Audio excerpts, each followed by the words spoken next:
Well, we've been in the book of Mark, and it's no different today. We'll be in Mark chapter 9 very briefly. And today we're going to look at least what we started talking about last week, and that is, what does it mean to follow Jesus? And probably more importantly, what does it mean to feel loved by Jesus?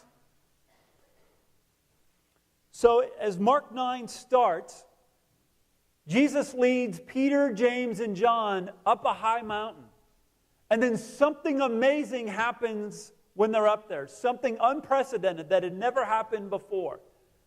The Bible says Jesus was transfigured before them. And we'll put verse 3 on the screen so you can at least see one explanation.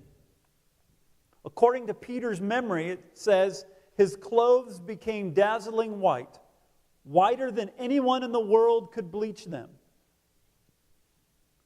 Now, and verse 4 says, which isn't on the screen, but I just want to read it to you, and there appeared before them Elijah and Moses, who were talking with Jesus.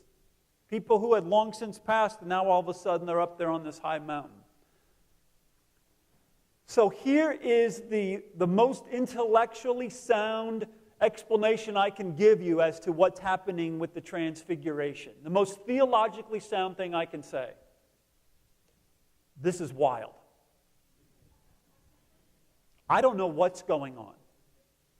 All I do know is what is happening on that mountain had never happened before, and it was incredible, and it was overwhelming to the people there. That's what I know. And I'm not going to stand up here and try to dissect all the things that are going on, because I don't think that's the point. The point is, can you feel the incredibleness that is occurring with what is happening? Can you imagine standing on a mountain, exhausted from the hike already, and then all of a sudden this happens? How would you feel? I can tell you how Peter felt, because here's what he comes up with after that. Verse 5. Peter said to Jesus, Rabbi, it is good for us to be here. Let us put up 3 shelters, one for you, one for Moses, and one for Elijah. Now verse 6 says, he said this because he didn't know what to say. What a very honest statement in the Bible. The word shelters is the same word for tabernacles. So when Peter comes up with some crazy idea, his idea is, let's put up 3 tabernacles. Tabernacles are mobile churches that are specifically structured with exact dimensions and have altars in some places and curtains in other places and distinctions in others. And certain people get to go at certain places at certain times in the tabernacle. And so when the presence of God shows up to Peter, his idea is, let's set up structure, let's set up rituals to protect us from the presence of God.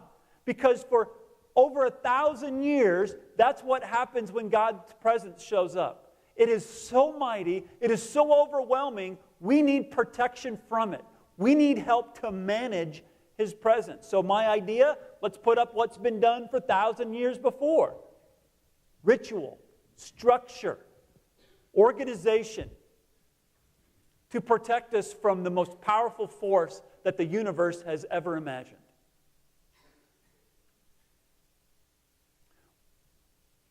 What these 3 men, Peter, James, and John, are experiencing in this moment is worship.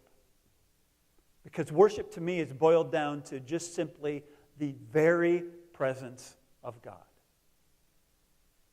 When you are worshiping, it doesn't matter if your mouth is moving. It doesn't matter how many neurons are firing. It doesn't matter. What matters is the presence of God real?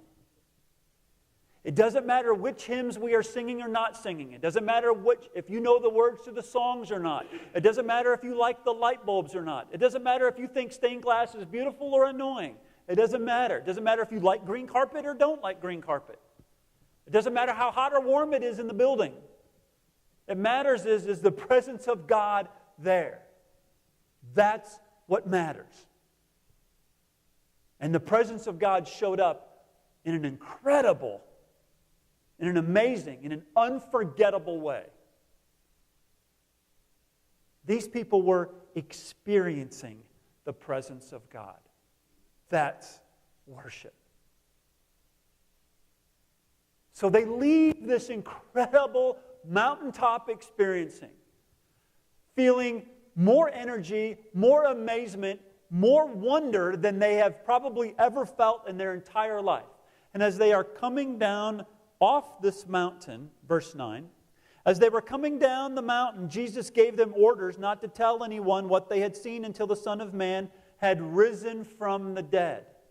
And there it is again. Jesus reiterating that the Son of Man must suffer many things and must be handed over and be rejected by the leaders of the day and must be killed. Referencing that all in risen from the dead. Why is he saying that now? Listen very carefully.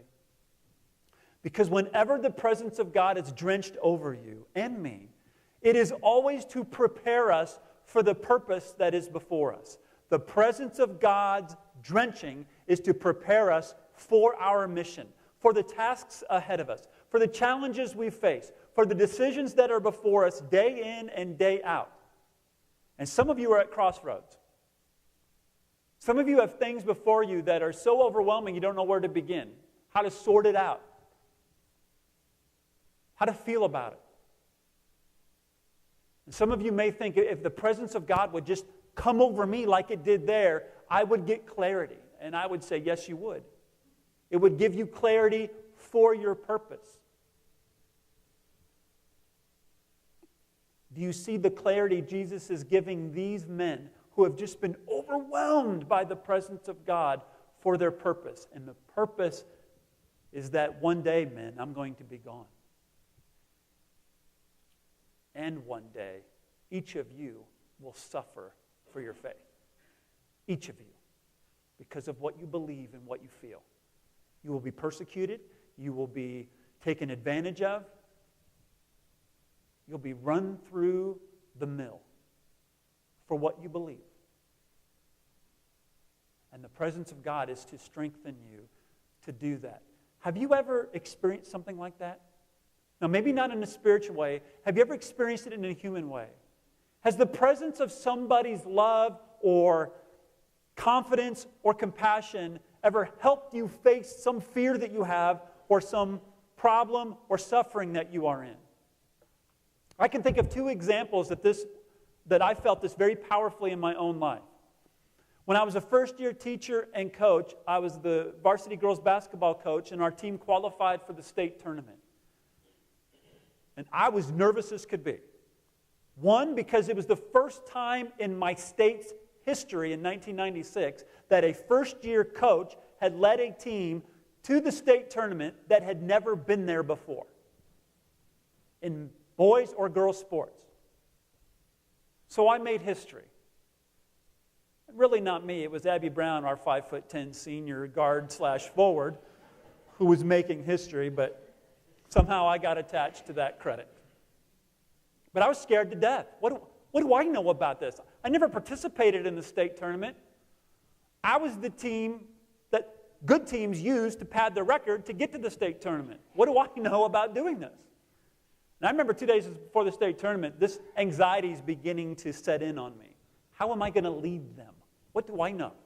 I was a 23-year-old kid. And I got a letter in the mail. It was a very small letter. It was from a former coach, not that I had, but he coached girls basketball at the school I grew up in, and he was the most successful coach at our school. Led that girls team to the state tournament when I was a kid. And he wrote a letter to me, found me in this obscure town in Iowa, found my address, wrote a little letter to me. Now, to this day, I don't have the letter, don't know where it is. I don't know what he said in the letter. I don't know what he quoted. I have no idea.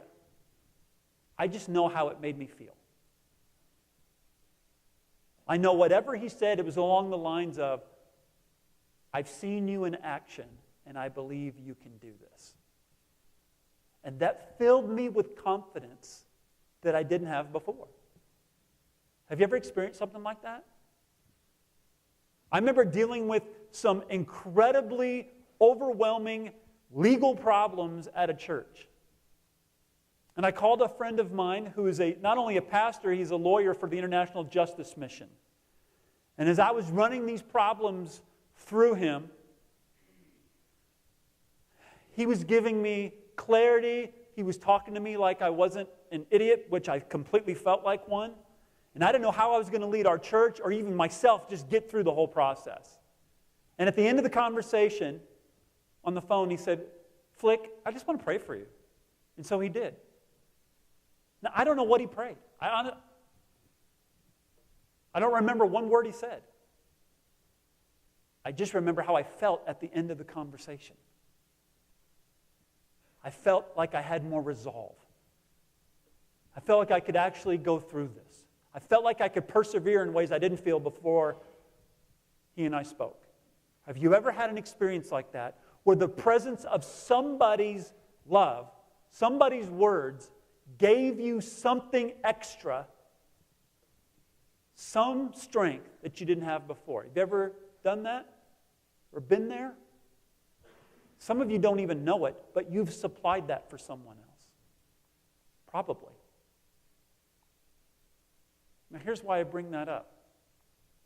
That coach that wrote me a letter and then on that phone call with that lawyer, I honestly didn't get any new information. None of them told me things I didn't already know. That's wasn't what I got. What happened was through the letter and through the phone call, I got an experience. The truth moved from my brain to my bones because of that experience. I experienced the presence of that coach, the presence of that mentor. And when you experience the presence of something and someone who loves you like that, it changes you. Experiencing the presence of God is designed to transform us, to transfigure our experiences in life. It's meant to do something that we could not do without it. Not to maybe teach us something new, but to make what's already new very real. The bread and the juice that we just consumed didn't make Christ's sacrifice more real. But golly, it feels a little bit more real in the moments that I am holding something and drinking something, doesn't it?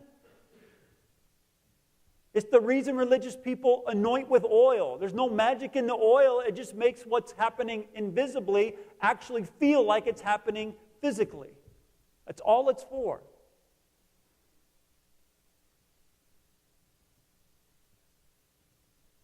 So why is it not enough just to believe with our brains? Why isn't that enough? As they came down off the mountain, they encountered a man who had a son who was being victimized by a demonic spirit. Verse 18, the father explains, whenever it seizes him, it throws him to the ground. He foams at the mouth, gnashes his teeth, and becomes rigid. Parents, can you imagine experiencing that with your child, watching that? I asked your disciples to drive out the spirit, but they could not. Jesus, the Gospels, really the Bible, constantly talks about evil spiritual forces all the time, regularly. Like it's just regular. And partly to show us the root of all darkness is not physical, it's not social, it's not chemical, it's spiritual. The root of all darkness is spiritual. Do you believe that? Can you believe that? Now, I'm not saying there aren't social problems and there's not physical problems and there's not chemical problems that doctors and educators and lawmakers can fix. Because there are. And we need to address those problems. So let me please hear what I'm saying again. The root of all darkness is spiritual darkness. The basement of it. According to Christ, according to the Gospels, according to Scripture. That's how they treat every massive problem. And what I wanted you to see is that the people who walked and ate and talked with Jesus had a hard time believing that. Here they were faced with a problem, someone foaming at the mouth and going rigid, and they don't understand that it's a spiritual problem. These are people who walked with the guy who believed it to his core. So just because we struggle believing it doesn't mean it's a modern problem. It's actually a human problem. And so later on, and as we end chapter 9, these disciples got alone with Jesus. Verse 28 says, after Jesus had gone indoors, the disciples asked him privately, why couldn't we drive out the demon? Jesus replied, well, this kind can come out only by prayer. They were trying to drive out a demonic force without praying. So linking all of this together, it is so arrogant of me to underestimate the power of evil in our place.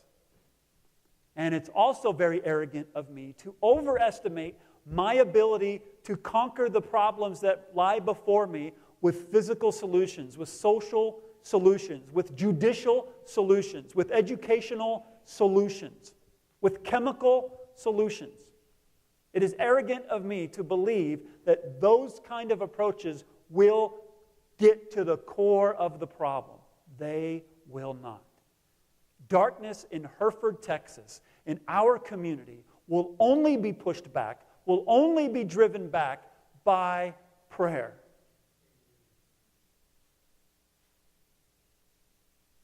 And it's deep here, isn't it, Hereford folks? Racism and prejudice is real in this town. I've seen it. I felt it. Economic problems are not minor. Women are constantly devalued and devoiced and taken advantage of and abused in this community. I've seen it.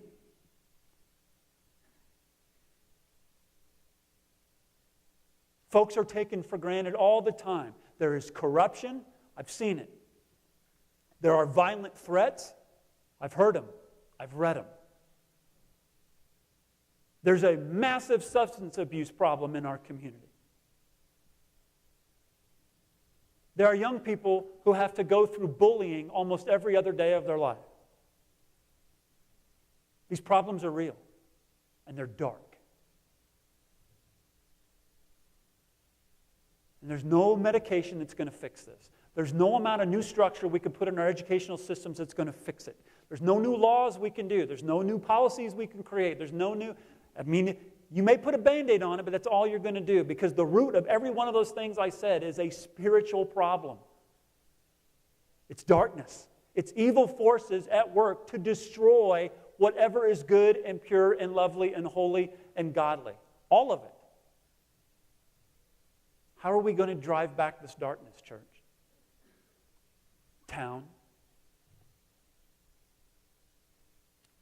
I don't know where to end. I just know where to start. And that's through prayer.